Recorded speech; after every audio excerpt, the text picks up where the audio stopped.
ಆತ್ಮೀಯ ವಿದ್ಯಾರ್ಥಿಗಳೇ, ಎಲ್ಲರಿಗೂ ನಮಸ್ಕಾರ. ನನ್ನ ಹೆಸರು ನಾಗರಾಜ್. ಶ್ರೀವೇದ PU ಕಾಲೇಜಿನಲ್ಲಿ ಕನ್ನಡ ಉಪನ್ಯಾಸಕನಾಗಿ ಕರ್ತವ್ಯವನ್ನು ನಿರ್ವಹಿಸ್ತಾ ಇದ್ದೀನಿ.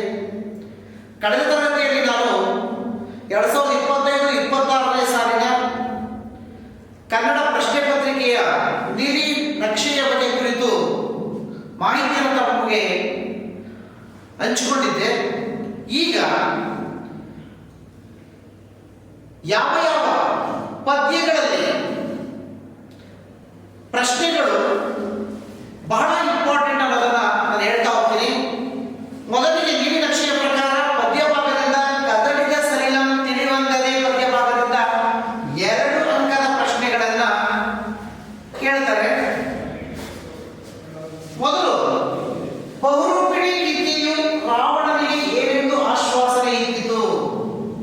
ಬಹುರೂಪಿಣಿ ವಿದ್ಯೆಯು ರಾವಣನ ಎದುರು ಪ್ರತ್ಯಕ್ಷವಾಗಿ ಚಕ್ರಧಾರಿಯಾದ ಲಕ್ಷ್ಮಣನನ್ನು, ಚರ್ಮದೇಹಧಾರಿಯಾದ ರಾಮನನ್ನು ಬಿಟ್ಟು ಮಿಕ್ಕವರನ್ನೆಲ್ಲ ನಾಶಗೊಳಿಸುತ್ತೇನೆ ಎಂದು ಆಶ್ವಾಸನೆ ಇದ್ದಿತು. ಎರಡನೇದಾಗಿ, ರಾವಣ ತನ್ನ ಅಂತಃಪುರದ ಸ್ತ್ರೀಯರನ್ನು ಹೇಗೆ ಸಂತೈಸಿದನು? ರಾವಣ ಮಂಡೋದರಿ ಮತ್ತು ತನ್ನ ಸಮಸ್ತ ಅಂತಃಪುರದ ಸ್ತ್ರೀಯರನ್ನು ಉದ್ದೇಶಿಸಿ ನಿಮಗಿಷ್ಟು ಅಪಮಾನವನ್ನು ಉಂಟು ಮಾಡಿದ ಆ ಅಗ್ಗದಾರಿಗಳನ್ನು ಉಪ್ಪುಗಂಟಿಕ್ಕುವ ಮಾತ್ರದಿಂದಲೇ ಬಂಧಿಸಿ ಸೆರೆ ಹಿಡಿದು ನಿಮ್ಮ ಮುಂದೆ ತಂದು ದಂಡಿಸುವುದರ ಮೂಲಕ ನಿಮಗಾದ ಅಪಮಾನವನ್ನು ಕಳೆಯುತ್ತೇನೆ ಎಂದು ಸಂತೈಸಿದರು. ಸೀತೆಯ ತಲ್ಲಣಕ್ಕೆ ಕಾರಣವೇನು?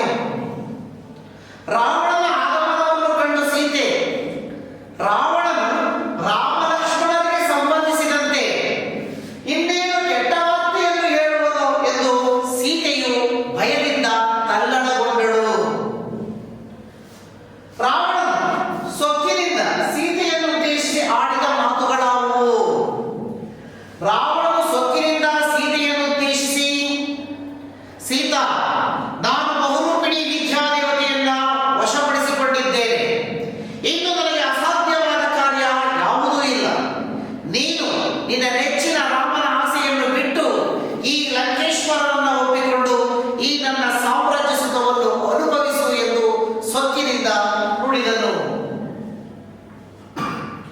ಈಗಲೇ ಸೀತೆಯನ್ನು ರಾಮನಿಗೆ ಒಪ್ಪಿಸಲು ರಾವಣ ಬಯಸಲಿಲ್ಲವೇಕೆ?